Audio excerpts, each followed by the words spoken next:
The town wanted Sage Whitlow erased. They wanted the wind to scour her footprints from the snow and the memory of her shame to freeze and shatter like thin ice. But the snow that year fell with a purpose, a thick, smothering white that buried roads and silenced the world. It was a hungry kind of snow, and Sage was a ghost walking through it. Her boots, soaked through, made no sound. Her back, rigid with a cold that had burrowed into her bones, ached from nights spent sleeping upright in barns that were hardly better than the open air. She stood before the general store, not as a customer, but as a prayer frozen in midair. Her hands were folded, her breath a pale cloud she tried to hold back. Inside, there was life. A lantern swung, casting warm, dancing shadows. Men's voices rumbled like distant thunder. The scrape of boots on wood was the sound of a world she was no longer allowed in. She knew what they called her. The Whitlow shame. The girl who ran. Left a good man standing at the altar, they whispered. They didn't know the man. They didn't know his hands, or the way his voice could curdle the air. They only knew the story they decided was true. The door didn't wait for her to knock. It wrenched open, and Elias Frost stood there, his body blocking the warm light, his face a mask of pinched, sour satisfaction. He was a man who enjoyed the small cruelties the world offered him. "You," he spat, the word like a stone. "I have coin," Sage whispered, her voice a dry rasp. She held up a small, tied cloth. Just a little. Enough for some oats, cornmeal, anything. His lip curled into a sneer, a familiar sight. "Heard you ran off last spring. Funny how a hard winter brings the strays crawling back to doors they swore they'd never darken again." He looked past her, into the swirling snow. "We don't serve your kind here. We don't feed ghosts." The door slammed shut. The finality of it was a physical blow. A gust of wind whipped the snow around her feet, angry and sharp. She didn't move. She couldn't. It felt as if her boots had frozen to the spot. A woman hurried past, pulling two children close, and muttered just loud enough for Sage to hear, "That's her, the runaway bride. Dirty shame." Sage turned and walked away. Not fast. Just a steady, deliberate pace toward the edge of town, where the world dissolved into frosted pines and silence. Her footprints vanished behind her, erased by the wind almost before they were made. She wasn't just being ignored. She was being unwritten. At the edge of town, by the old frozen well, she finally sat down. The wood was slick with ice, but she was too tired to care. She was tired of standing, tired of walking, tired of pretending the cold wasn't winning. She scooped a handful of clean white snow and pressed it to her cracked lips, the searing cold a strange kind of comfort. It was real. It was a pain that wasn't tied to memory. The world was silent, except for the long, mournful cry of the wind. She felt herself starting to drift, to fade into the gray landscape. Was this it? Was this how she ended? A frozen statue by a forgotten well? Then, a sound broke the stillness. A giggle. Two small figures stood a few feet away, wrapped in woolen shawls far too large for their frames. They looked like tiny, serious owls. Twins, maybe. One had a faint silvery scar that cut through her left eyebrow. The other's cheeks were bright red, as if she'd been holding her breath. "You're a ghost lady," the one with the red cheeks said, not with fear, but with a kind of solemn wonder. The one with the scar nodded. But a pretty one. Sage managed a faint smile. It felt like cracking plaster. The first girl, the bold one, stepped forward and held out a small, half-eaten biscuit. "Mama says you share with people who look lost, even if they're haunted." Sage's hand trembled as she reached out to take it. The biscuit was still warm. "Thank you," she breathed. Before she could take a bite, a shadow fell over them. It was immense, blotting out the weak afternoon light. The girls didn't startle. They beamed, turning their faces up to the sky. "Papa!" The man was a mountain, taller than any man Sage had ever seen, with a chest as broad as an oak barrel, barely contained by a heavy fur cloak thrown over his shoulders. His arms were bare, his skin a deep copper color that seemed to generate its own heat against the snow. A long black braid snaked down his back. His eyes, dark and unreadable, fixed on Sage. They weren't cruel like Frost's, or judgmental like the townswomen. They were just still, like a deep, frozen lake. A white scar, almost identical to his daughter's, sliced through his right eyebrow. "She's cold, Papa," said the twin with the scar. "And she's got no place to go," said the other. The man said nothing. He just looked at Sage, his gaze steady, weighing something she couldn't see. Sage struggled to her feet, brushing the snow from her worn skirt, the shame returning like a hot flush. "I didn't mean to bother them. I was just—" "Come," the man said. His voice was low and rough, like stones grinding together. That was it, just one word. He turned and started walking away from town, back into the wilderness. The girls fell into step behind him, their small boots crunching in the snow. Sage stood frozen, the half-eaten biscuit clutched in her hand. Her mind screamed at her to run. This was a stranger, an Apache man, living on the outskirts of a town that hated him only slightly less than it hated her. This was madness. This was danger. But her feet started moving. She didn't know why. She didn't know his name. She didn't know if this was kindness or something far more terrifying. But something in his stillness felt like the first solid ground she'd stood on in months. It wasn't a promise of safety. It was just an anchor in the storm. And right now, that was more than enough. She followed the giant man and his two tiny daughters deeper into the snow-choked woods, away from the only world she'd ever known. The cabin was tucked so deep into the pines it felt less like a building and more like something that had grown out of the earth itself. Smoke curled from a stone chimney, a thin gray ribbon against the heavy white sky. It looked small and sturdy and utterly isolated. The giant of a man pushed the heavy wooden door open, and a wave of warmth washed over Sage, smelling of pine smoke, roasting meat, and something else. Something old, like dry earth and leather.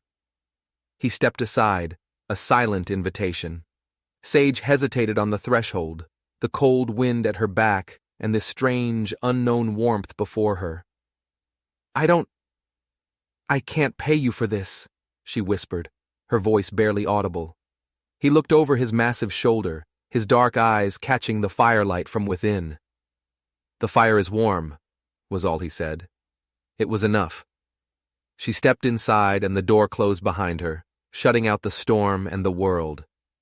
The room was sparse but clean. A large stone hearth dominated one wall, a black pot bubbling over the flames. 2 small beds were pushed into a corner, covered in furs. A simple wooden table, 2 chairs, and a large, locked cedar chest sat under the single window. The girls, Luma and Isha, immediately shed their shawls and scrambled onto one of the beds, their hushed whispers filling the silence. The man knelt by the hearth, adding logs to the fire with practiced, economical movements. He moved with a quiet purpose, every gesture deliberate. He hadn't looked at her again since she'd entered. "Sit," he commanded softly, not looking up from the fire. Sage sat at the table, her hands clenched in her lap. He ladled thick, fragrant stew into a tin bowl and placed it in front of her. Then he set a spoon beside it. "Eat." She ate. Her hands shook so badly that the spoon rattled against the bowl, but he gave no sign that he noticed. He moved to the other side of the room, taking something from a leather pouch. The girls watched her, their dark eyes wide with curiosity. The one with the scar, Isha, whispered to her sister, "She eats like a little bird." Finally, the man sat down opposite her. His presence seemed to shrink the small room. He filled the space entirely. "Your name?" he asked. Sage Whitlow." He gave a single, slow nod. "Koken." The silence returned, broken only by the crackle and pop of the fire. Sage felt a knot in her stomach begin to loosen for the first time in what felt like a lifetime. "Can you braid hair?" Luma, the other twin, asked, crawling off the bed and approaching the table cautiously. Sage's voice felt thick. "A little. I used to." My sister. She had hair down to her waist. Where is she now? Aisha asked, joining her sister. A cold fist clenched in Sage's gut. Gone. Luma didn't hesitate. She climbed right into Sage's lap, her small body surprisingly warm and solid. You can braid our hair now, she declared. Sage froze, her arms hovering awkwardly. Then, slowly, tentatively, she wrapped them around the little girl.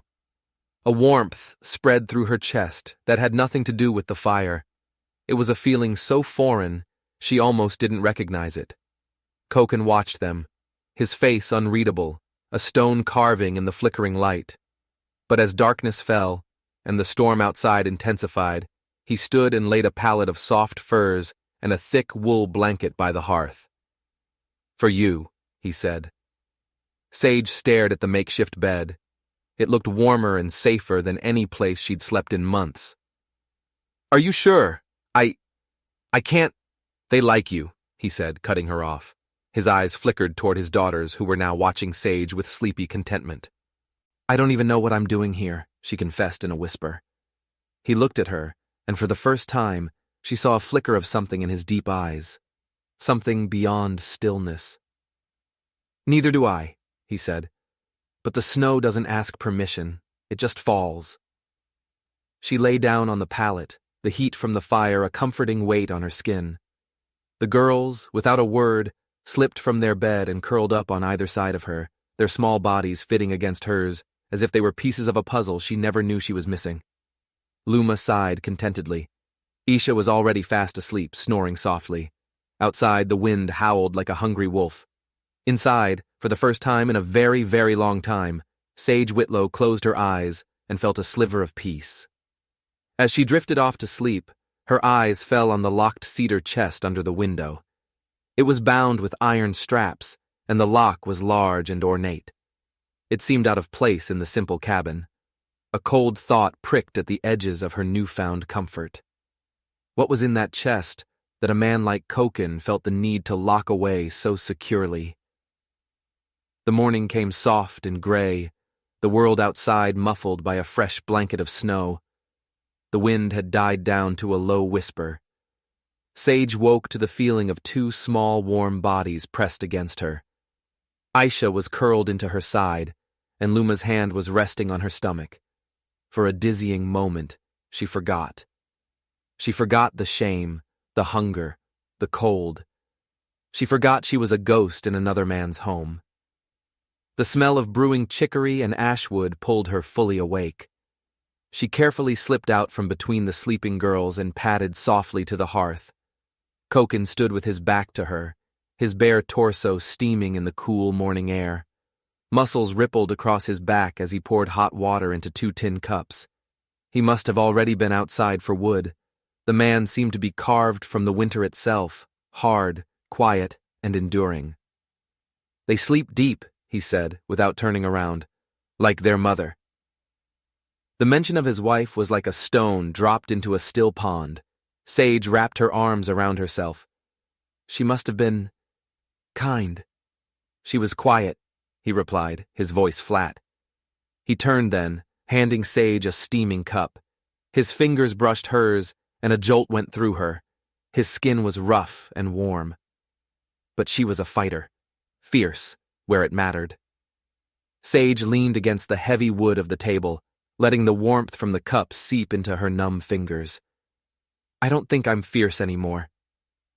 His eyes scanned her face, not with pity, but with an unnerving intensity, as if he were measuring her soul.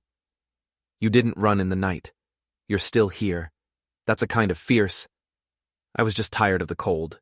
The girls, he said, his gaze flicking to the bed. They are not your burden. No, she said, lifting her chin. But for one night, it felt nice to feel needed. He gave a slow nod and turned back to the fire.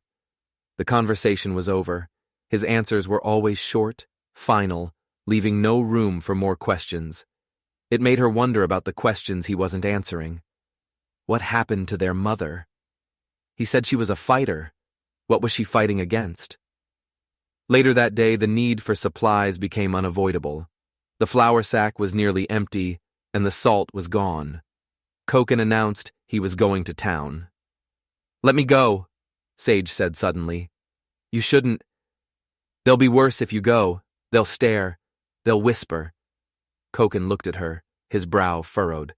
"They will do the same to you." "I'm used to it," she said, a bitter taste in her mouth. "Please, let me do this, to earn my keep." He studied her for a long moment, then gave a curt nod. He pressed a small leather pouch of coins into her hand. It was surprisingly heavy. "Get flour, salt, and jerky if Frost has it, the good kind." He wrapped her own threadbare shawl around her shoulders, his large hands surprisingly gentle. "Do not let them see you are afraid." "I won't," she promised. The walk to town was a descent back into a nightmare. The snow was deep, and the air bit at her cheeks. With every step closer to the general store, the fragile piece of Koken's cabin crumbled, replaced by the familiar dread. The bell above the door jangled, a sound like a death knell. Elias Frost was behind the counter, arranging jars. His head snapped up, and his face soured as if he'd just bitten into a lemon. "I told you," he started, his voice rising. "We don't serve your—" "I'm not here for charity," Sage said, her voice steady. She placed the leather pouch on the counter. The heavy clink of the coins silenced him. His eyes widened slightly, darting from the pouch to her face. "Where did a runaway like you get that kind of coin?" he asked, his voice dripping with suspicion. "I earned it." He laughed, a short, ugly sound. "Doing what? You're not the first stray that Apache has taken in, you know." He leaned forward, his voice dropping to a conspiratorial, venomous whisper. "You should ask him what happened to the last one, the pretty one, his wife." A chill, colder than the winter wind, snaked down Sage's spine. "What are you talking about?" Frost just smiled, a cruel, knowing smirk. "They say it was a fever that took her, but folks talk. A woman like that, a fighter, doesn't just let a fever take her in the middle of summer, not unless something, or someone, helped it along." He tapped the side of his nose. "He's got a temper, that one, a darkness in him. Be careful you don't end up buried out there in the woods next to her." He snatched the pouch, his greed overriding his prejudice. "Get what you need and get out." Sage gathered the flour and salt, her hands shaking. Frost's words echoed in her head, twisting her fear into a sharp, ugly shape. He buries his women. Was that what Koken's stillness was? Not peace, but a tightly controlled rage. Was she sleeping in the home of a monster? She fled the store, her heart hammering against her ribs. She didn't go straight back to the cabin. Instead, on a desperate, terrifying impulse, she took a different path, a small, barely there trail that led north of the clearing. Koken had mentioned it once, in passing. A place with a willow tree. She found it easily. A large, ancient willow, its branches heavy with snow, stood sentinel over a small, cleared patch of ground. There was a single unmarked mound, a grave. It was real. He had buried his wife out here, alone, away from everything. As she stood there shivering, a glint of metal in the snow at the base of the tree caught her eye. She knelt, her fingers numb as she dug it out. It was a locket, small and silver, tarnished with age. It was dented, as if it had been dropped or thrown. She pried it open with a shaking thumb. Inside, on one side, was a miniature painted portrait. A beautiful woman with laughing eyes and a fierce smile, her black hair braided with wildflowers. Koken's wife, T. On the other side, tucked behind the frame, was not another portrait, but a tiny, folded piece of paper. Her heart pounded. This was wrong. This was a violation. But she couldn't stop herself. With trembling fingers, she unfolded the paper. The writing was faint, hurried. He knows. The storeman, he won't leave me be. I'm afraid. Kay is too proud. He will fight him. God help us. The storeman. Elias Frost. It wasn't Koken that T had been afraid of. It was Frost. A wave of nausea washed over Sage. Frost hadn't just been spreading rumors. He was at the center of this. Suddenly, a twig snapped behind her. Sage gasped, whirling around, her heart leaping into her throat. Koken stood there, 10 feet away, silent as the snow. He held his hunting axe in one hand. His face was a thundercloud, his eyes blacker and colder than the winter sky. He had followed her. He had seen her at his wife's grave. He had seen her with the locket. "What are you doing here?" he asked, and his voice was not the quiet rumble she knew. It was the low, dangerous growl of a predator. Sage's blood ran cold. Frost's words, Koken's rage-filled face, the axe in his hand, it all swirled into a terrifying vortex. She had stumbled into something far darker and more dangerous than she could have ever imagined. She was trapped between a man who might be a killer and a town that wanted her dead. Her throat was tight, her words choked with fear. I found this," she stammered, holding up the locket like a shield. Koken's eyes narrowed, fixing on the silver locket in her hand, then on the open grave beside her. The stillness was gone. In its place was something raw and violent, a storm gathering just behind his eyes. He took a step forward, the axe in his hand glinting in the flat gray light. "You should not have come here," he said, his voice a low growl that vibrated in Sage's bones. "The storekeeper, Elias Frost," she began, her own voice a terrified whisper. "He said things about you, about your wife." "What did he say?" Koken's voice was dangerously quiet now. He took another step. The snow crunched under his boot, the sound like a gunshot in the silent woods. "He said you had a temper. He hinted that you—" She couldn't finish the sentence. She couldn't accuse the man who had shown her the only kindness she'd known in months. But the fear was a physical thing, clawing at her throat. She held out the locket, the tiny, folded note still clutched in her other hand. Her note, it says she was afraid. Of him. Of Frost. Koken's gaze flickered to the note. For a split second, something unreadable crossed his face. Grief, rage, regret. It was gone as quickly as it appeared, replaced by the same cold, hard mask. He didn't look at the note. He looked at Sage. "You believe the words of a snake over the man who gave you shelter?" "I don't know what to believe," she cried, a tear finally breaking free and tracing a hot path down her frozen cheek. "Everyone here is lying. The town, Frost. You hide things. That locked chest in your cabin. This grave. You speak in riddles and you look at me like you're waiting for something." He was closer now, close enough that she could see the tightening of the muscles in his jaw. The axe hung loosely from his grip, but it was a terrifying extension of his coiled anger.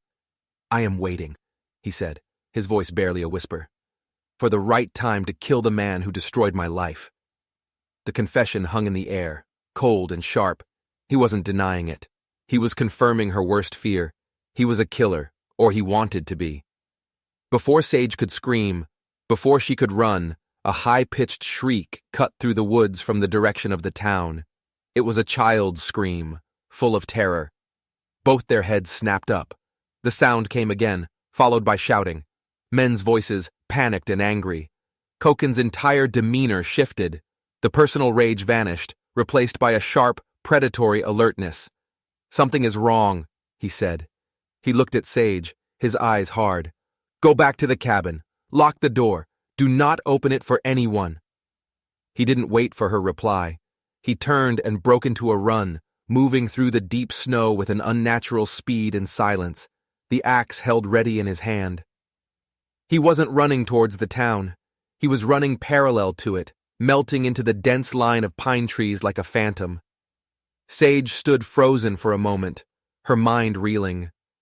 "Kill the man who destroyed my life." The words echoed in her ears. A child was screaming. Koken was gone, hunting. She scrambled to her feet and ran, not to the cabin, but back toward the town. She had to know what was happening. As she crested the ridge overlooking the main path, she saw it. A small crowd was gathered near the creek. Mrs. Havelock, the town's self-appointed conscience, was there, her face a blotchy red. Elias Frost stood beside her, his arms crossed, a grimly satisfied look on his face.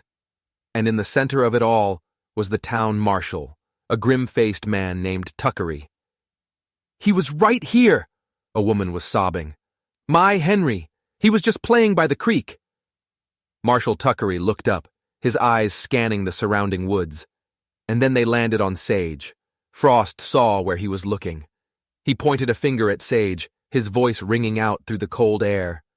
"There, ask her. She was just down here not an hour ago. I saw her myself, slinking around with a red shawl wrapped around her, the same color as the one Henry was wearing." Every head turned, every pair of eyes in the small crowd fixed on Sage. Accusation, hatred, judgment. They saw a runaway, an outcast, a woman taken in by the savage Apache. A child was missing. It was easy to connect the dots they wanted to connect. "My nephew," a new voice cut in, sharp and familiar. "Jedediah. He warned me about her, said she was unstable, prone to fits." Mrs. Havelock stepped forward, her eyes gleaming with righteous fury. She was Jedediah's aunt, the man Sage had left at the altar. Of course, it all clicked into place. This wasn't just bad luck. This was a trap. "Marshal," Havelock said, her voice like nails on slate. "A child is missing, and there stands a woman with no morals, no ties, who was just seen at the scene of the crime. Arrest her." Marshal Tuckery started walking toward her, his face hard and unyielding. Sage was paralyzed. Koken's warning rang in her ears. "Lock the door. Do not open it." He had known this would happen. He had known they would come for her. She looked frantically back towards the woods where Koken had disappeared. There was no sign of him. She was alone, utterly and completely alone, and the wolves were closing in. The marshal's hand clamped down on her arm, his grip like iron. "You're coming with me, Miss Whitlow," he said, his voice devoid of any warmth. "You've got some questions to answer." They dragged her through the snow, back towards the center of town.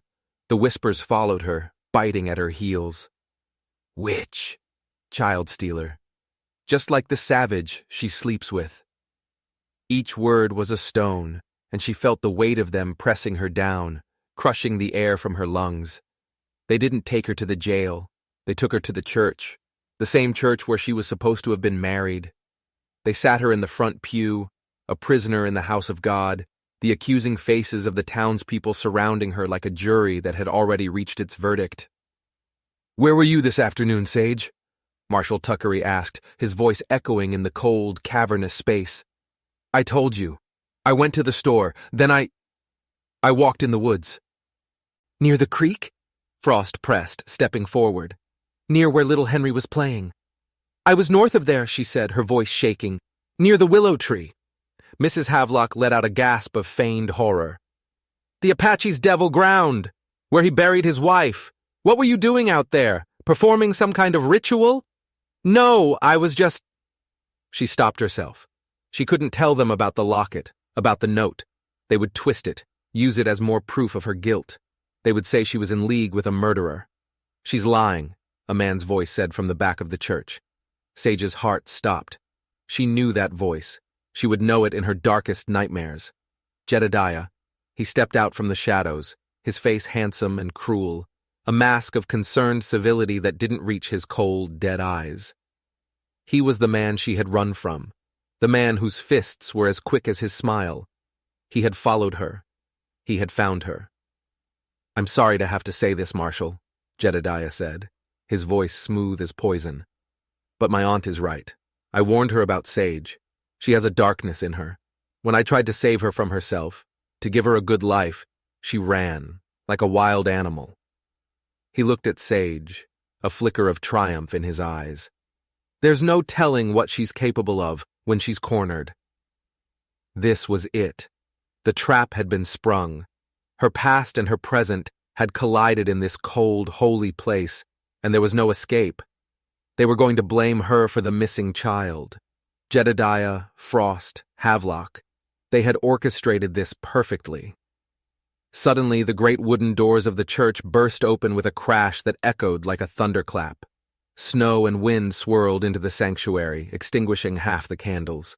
Koken stood in the doorway. He was no longer just a man. He was a vision from a primal nightmare. He was covered in snow, his bare chest heaving, his eyes burning like hot coals.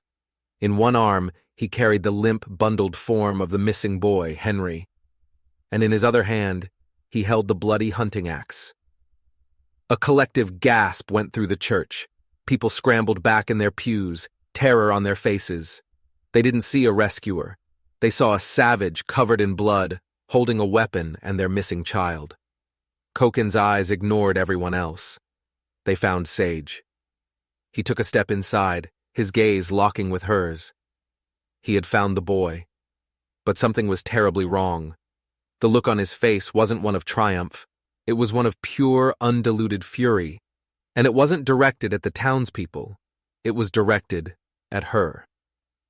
He walked down the aisle, the sound of his wet boots slapping against the stone floor, the only sound in the dead-silent church. The townspeople shrank away from him as if he were the plague. He didn't stop until he was standing right in front of the pew where Sage sat, frozen in terror. He gently, almost reverently, laid the sleeping boy down on the pew. Then he turned his burning gaze on Sage. "Where is it?" he growled, his voice a terrifying rumble. "Where is what?" Sage whispered, her mind reeling. "The locket," he snarled. "My wife's locket. You took it from her grave." Jedediah stepped forward, a smug smile on his face. "You see, Marshall, she's a thief as well as a kidnapper. The savage himself admits it." Koken didn't even glance at him. His entire world was focused on Sage. He held up the axe. It wasn't just snow on it. The blade was dark with fresh blood. "I followed the tracks from the creek," he said, his voice low and shaking with a rage so profound it seemed to make the air vibrate. They weren't just the boy's tracks. There was another set, a man's.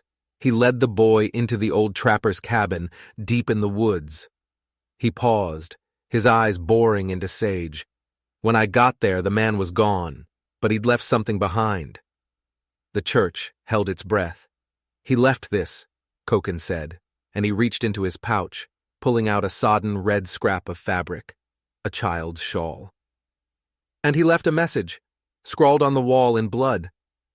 Marshal Tuckery finally found his voice.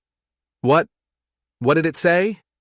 Koken's eyes never left Sage's face. "It said, 'The runaway made me do it. She works with the Apache.'" The world tilted. Sage felt the floor drop out from under her. It was a lie, a vicious, perfect lie. Someone had taken the boy, planted evidence, and written her name in blood to seal her fate. "And inside the cabin," Koken continued, his voice dropping to a deathly whisper, "where the kidnapper had been waiting, I found this." He reached into his pouch again. He didn't pull out a clue. He didn't pull out a weapon. He pulled out a small, intricately carved wooden bird. The very same bird he had carved for her only nights before. The bird he said he carved for someone who had stopped shaking. He threw it at her feet. It clattered on the stone floor, a symbol of their fragile, shattered trust. "You!" Koken snarled, his face a mask of betrayal and agony. "You told them where to find it. You worked with him. You brought this down on my family." He believed it. He actually believed she had betrayed him. Jedediah's laughter, soft and triumphant, echoed in the silent church. He had won. He had not only turned the town against her, but he had turned the one man who might have saved her into her accuser. She was truly, finally, damned. Sage stared at the wooden bird on the floor, then up at Koken's face, a canvas of pain and fury. She opened her mouth to speak, to deny it, but no words came out. Her mind was a whirlwind of betrayal. He believed them. After everything, after the shared meals, the quiet moments, the warmth of his daughters curled against her, he believed she could do this. "Marshal," Jedediah said, his voice oozing false sympathy, "it's clear what's happened. This woman in her sickness conspired to kidnap the boy to cast suspicion on good, innocent people. Even her savage accomplice sees the truth now. He placed a comforting hand on Mrs. Havelock's shoulder. Arrest her, before she brings any more pain to this town. Marshal Tuckery nodded grimly, his hand moving to the cuffs at his belt. This was it. There was no trial needed. She had been condemned by the only man who knew the truth. But as the marshal reached for her, a small voice piped up from the pew where the boy, Henry, lay. No! Everyone turned. The boy was awake. He was sitting up, rubbing his eyes. He looked pale and frightened, but his voice was clear. Not her, he said, pointing a trembling finger. Not at Sage. Not at Koken. He pointed directly at Elias Frost. The store man! Henry whispered, his eyes wide with terror. He gave me candy. He said we were going to play a game. He told me to be quiet. He smelled bad, like dirt and old flowers. A stunned silence fell over the church. Every eye swung from the boy to Frost. The storekeeper's face had gone sheet white, his smug confidence evaporating like mist in the sun. That's a lie, Frost stammered, taking a step back. The boy is confused. He's been through a trauma.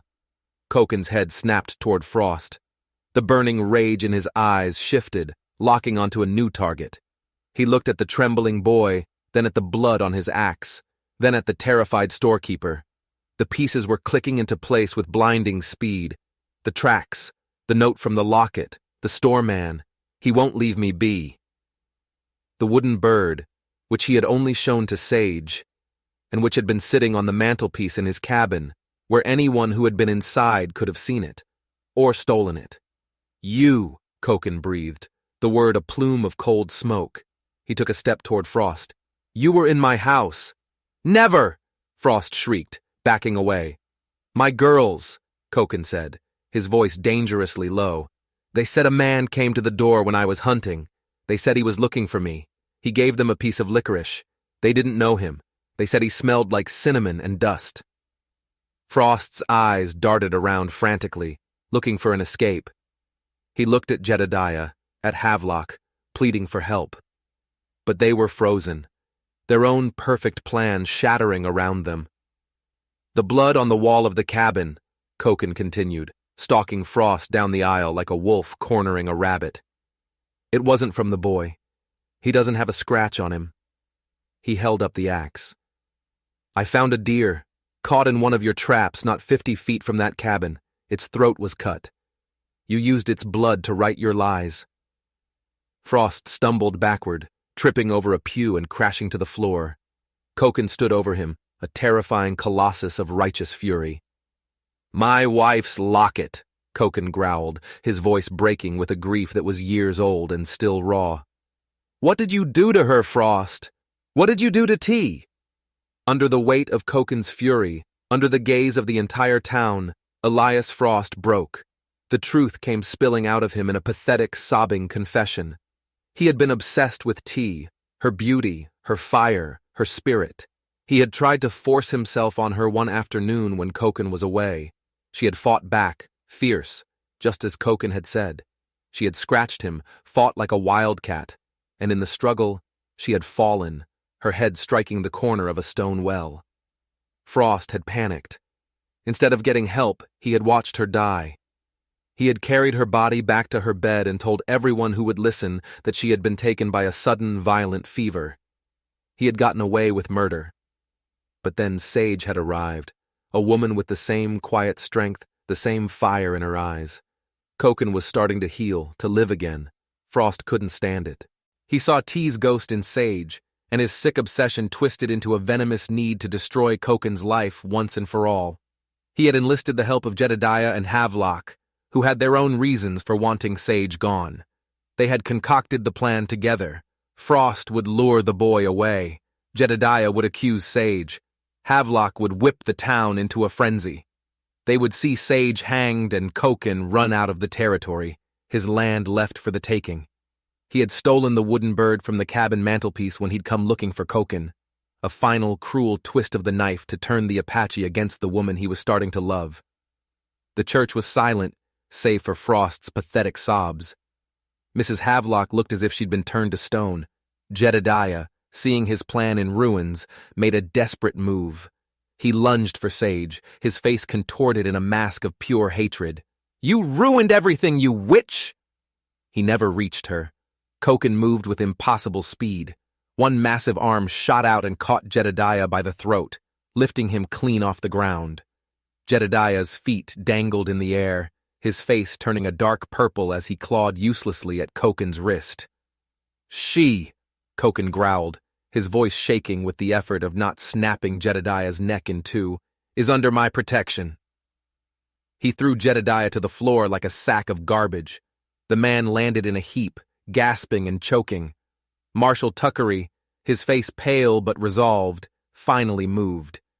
He pulled out his cuffs and walked past Sage, straight to Elias Frost. "Elias Frost, you're under arrest for the murder of T and the kidnapping of Henry Fielding." Then he turned to a stunned Mrs. Havelock and the wheezing Jedediah. "And you two are under arrest for conspiracy." Justice, swift and terrible, had finally come to the valley. Koken turned back to Sage. The rage was gone, replaced by a deep, gut-wrenching shame. He looked at the wooden bird on the floor, at her pale, tear-streaked face. "Sage," he whispered, his voice thick with regret. I am sorry." "You thought," she started, her own voice breaking. "You thought I could do that." "The evidence," he began, then stopped. "It is no excuse. My fear for my daughters, my grief for my wife. It blinded me. I saw betrayal where there was none. Can you forgive me?" She looked at him, at this mountain of a man, so strong and yet so broken. She looked at his daughters, who had just appeared in the doorway of the church, their eyes wide. They ran to her, throwing their arms around her waist. "You came back," Luma whispered. "You always come back," Isha added. Sage hugged them close, burying her face in their hair. She looked up at Koken, and in his eyes, she saw not a monster, not a savage, but a man who had lost everything and was terrified of losing it all again. She nodded slowly. Forgiveness felt like the sun breaking through the clouds after a long, dark storm. "I forgive you," she said. The storm had broken, the poison had been purged, the snow outside had stopped falling, and the world was quiet and clean. In the aftermath, a new kind of silence settled over the small cabin in the woods. It wasn't the silence of grief or unspoken tension. It was the silence of healing. Elias Frost, Jedediah, and Mrs. Havelock were gone, taken by the marshal to the nearest territorial court. The town, shocked and shamed, retreated into itself. Doors that had been slammed in Sage's face now remained cautiously shut. The whispers didn't stop, but their nature changed. They were no longer whispers of accusation against her, but of shock and guilt among themselves. In the cabin, life found a new rhythm. Sage no longer felt like a ghost. She was solid, real. Koken no longer looked at her with suspicion, but with a deep, profound reverence that was more powerful than any spoken apology. He looked at her as if she were a miracle. One evening, a week after the confession in the church, he sat by the fire, carving a piece of ash wood. The girls were asleep, their breathing soft and even. Sage was mending a tear in Luma's dress, the small, neat stitches a testament to the order she had brought back to their lives. "I destroyed the chest," Koken said quietly, not looking up from his work. Sage's needle paused, the locked cedar chest, the one that had held all of T's things, all of his grief. "I burned it all," he continued. "Her dresses, her ribbons, the locket. It is not right to make a shrine out of sorrow. The dead deserve peace, and the living deserve a chance to live." He finally looked up, his dark eyes meeting hers in the firelight. "You taught me that." He set aside his carving and came to sit beside her. He took her hand, the one that wasn't holding the needle, and held it in his own two massive ones. His skin was rough, calloused from work and fighting, but his touch was gentle. "I was a man buried in snow," he said, his voice a low rumble, and I thought that was all there was, just the cold and the quiet. You walked out of the storm, Sage Whitlow, and you brought the sun with you." Tears welled in Sage's eyes, but they were not tears of sorrow or fear. "And I was a ghost," she whispered. "You and your girls, you gave me a place to stand. You made me real again." He reached into his pocket and pulled out the small object he had been carving. It wasn't a bird this time. It was a ring. A simple, smooth band of pale ash wood, polished until it shone. "It's not gold," he said. "I don't want gold," she replied, her heart swelling in her chest. "It is from the great ash tree that stands by the northern ridge," he said. "A lightning storm split it in half last winter. I thought it was dead. But this spring, new leaves grew. It survived. It is strong." He slipped the wooden ring onto her finger. It fit perfectly. It was warmer and heavier than any gold or silver. It was a promise of survival, of resilience, of new life growing from a place of brokenness. She didn't need a church. She didn't need a witness, except for the sleeping children and the crackling fire.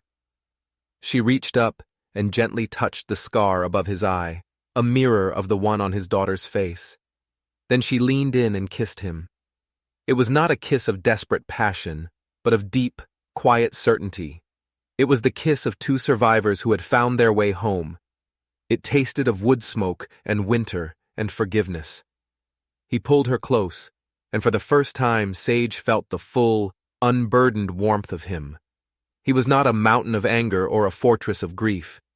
He was just a man who had fought his way back into the light. "What now?" she whispered against his chest. "Now," he said, his voice soft in her hair. We build a life so strong the winter storms can never touch it again." They sat there for a long time, wrapped in the quiet comfort of the cabin, the firelight dancing on their faces. Outside, the moon rose over a world made clean and new by the snow. The past was not forgotten, but it had been put in its place. It was the foundation upon which they would now build their future. Sage Whitlow had walked into the storm a ghost, an outcast with a name that was a curse.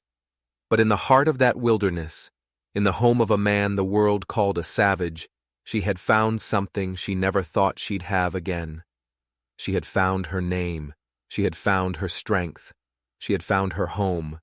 And it was a home built not of wood and stone, but of forgiveness, resilience, and a love as quiet and as powerful as the falling snow. If you've ever felt like an outcast, like you were lost in a storm with no shelter in sight, remember this story. Remember that sometimes the most unexpected places hold the greatest warmth, and the people who seem the most broken are the ones with the strongest hearts. The world can be cold and cruel, but love, in its truest form, is a fire that can never be extinguished. If you enjoyed this story, don't forget to hit that subscribe button and turn on notifications so you don't miss our next descent into the strange and mysterious.